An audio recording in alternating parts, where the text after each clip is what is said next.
शिवहर बिहार का सबसे छोटा जिला और युवा भी है। 6 अक्टूबर 1994 को सीतामढ़ी जिले का अनुमंडल शिवहर अलग जिले के रूप में परिवर्तित हो गया। शिवहर को भले ही जिला के रूप में पहचान बाद में मिली हो, लेकिन यह धरती पहले से ही आस्था और भक्ति का केंद्र रही है।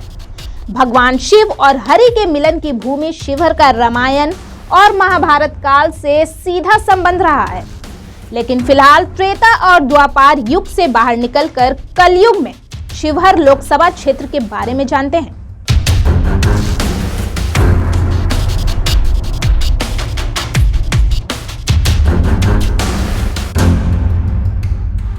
शिवहर इन दिनों एक बार फिर चर्चा के केंद्र में है।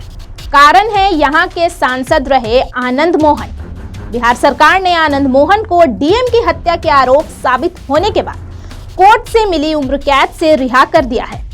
यह पहली बार नहीं है जब शिवहर आनंद मोहन की वजह से सुर्खियों में आया है।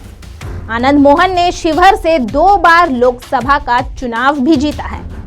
शिवहर ही वो क्षेत्र है जिसके सांसद को मौत की सजा सुनाई गई थी। वो सांसद थे आनंद मोहन। उनके फांसी की सजा तो उम्र कैद में बदल गई, लेकिन उनके नाम का दाग शिवहर से जुड़ गया।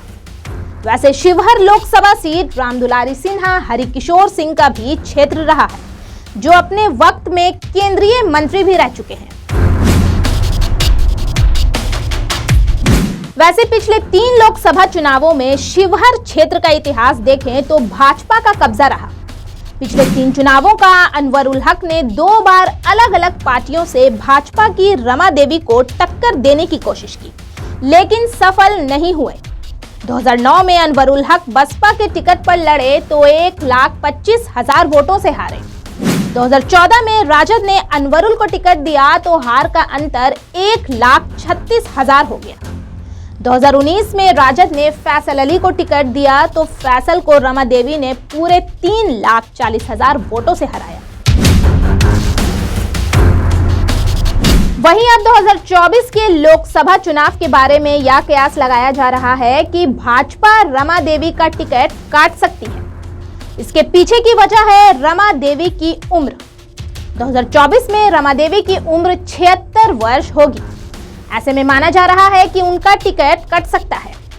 वैसे रमा देवी का ट्रैक रिकॉर्ड तो इस सीट पर शानदार रहा है और ऐसे में उनका रिप्लेसमेंट ढूंढने में भाजपा को खासी मशक्कत करनी पड़ सकती है।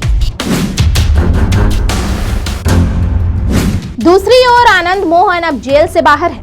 शिवहर उनकी सीट रही है। अभी उनके बेटे चेतन आनंद शिवहर से ही विधायक हैं। चेतन राजद में हैं और इसलिए आनंद मोहन को भी राजद में ही माना जा रहा है। ऐसे में चर्चा यह भी है कि शिवहर सीट पर एक बार फिर आनंद मोहन का परिवार चुनावी मैदान में उतर सकता है।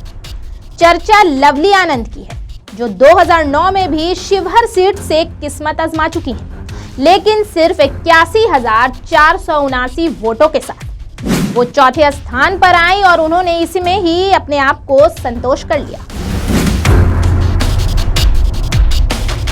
आनंद मोहन की तो महागठबंधन में रहने की चर्चा है, लेकिन 2020 में हुए बिहार विधानसभा चुनाव में जीते विधायकों का समीकरण भाजपा के पक्ष में है।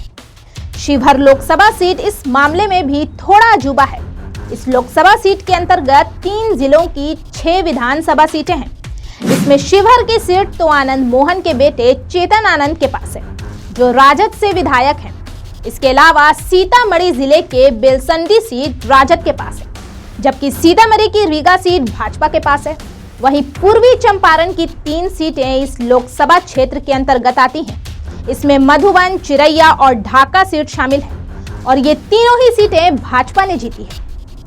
तो अभी के इस वीडियो में बस इतना ही। लाते रहेंगे ऐसी ही तमाम खबरें। तब तक देखते रहिए पंचतत्व।